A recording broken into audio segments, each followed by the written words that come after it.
Hi, so this is part two of my creature container. It's not quite a monster in a box, and it's not quite a popper because it moves very. I guess it's closest to a popper, but it's not on air. It's using a an electric linear actuator, so it's much slower and doesn't really have that jump scare as a normal popper. And I can't say that I take credit for this. I'm sure someone else has done this. I just don't know what to call it, so I'm calling it a creature container.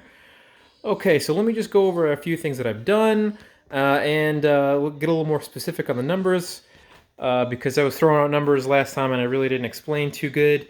I made a frame out of 1 by 1.5 strips of wood. The frame is a 2 by 2 by 3 foot tall box. The outside is 1/2 inch particle board that is 25 by 25 by 25 inches by 25 inches by 3 foot.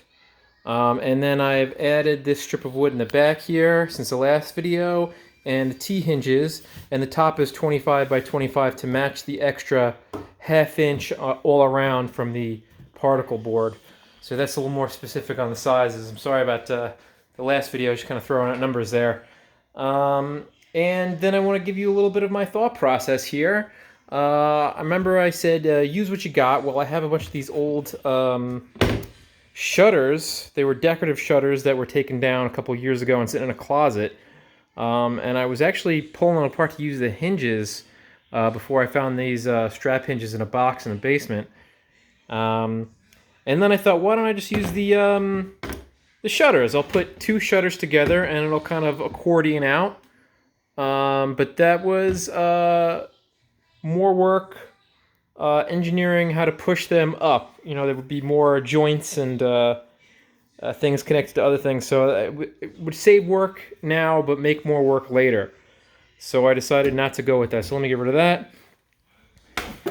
And then here is the linear actuator connected to a strip of wood because I don't trust putting screws directly into that particle board.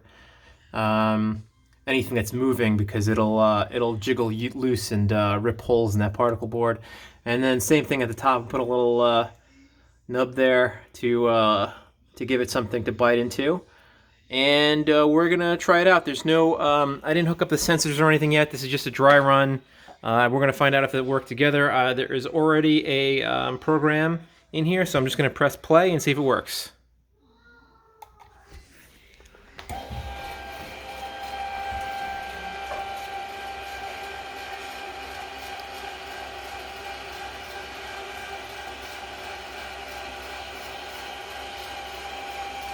And I think that's, you know, that would go off with a sensor. There'd be noise and lights and all kind of set dressing around it.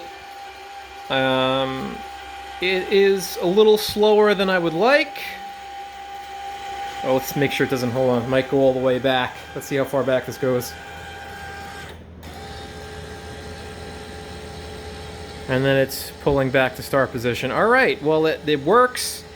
I think if I would want to move it, make it move a little faster, what I could do is move this bracket down a little bit so this can go farther back.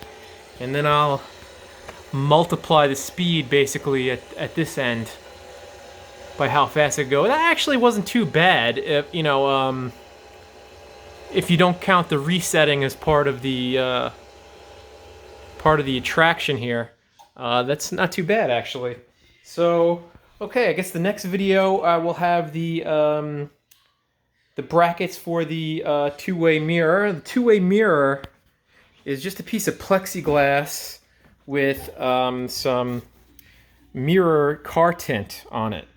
And that is actually from my infinity mirror project from several years ago, where I had 2 of these back to back, but you can see it bends and flexes, and I could never get them stiff enough that it would focus on each other, so you get those, you know, multiples of an infinity mirror.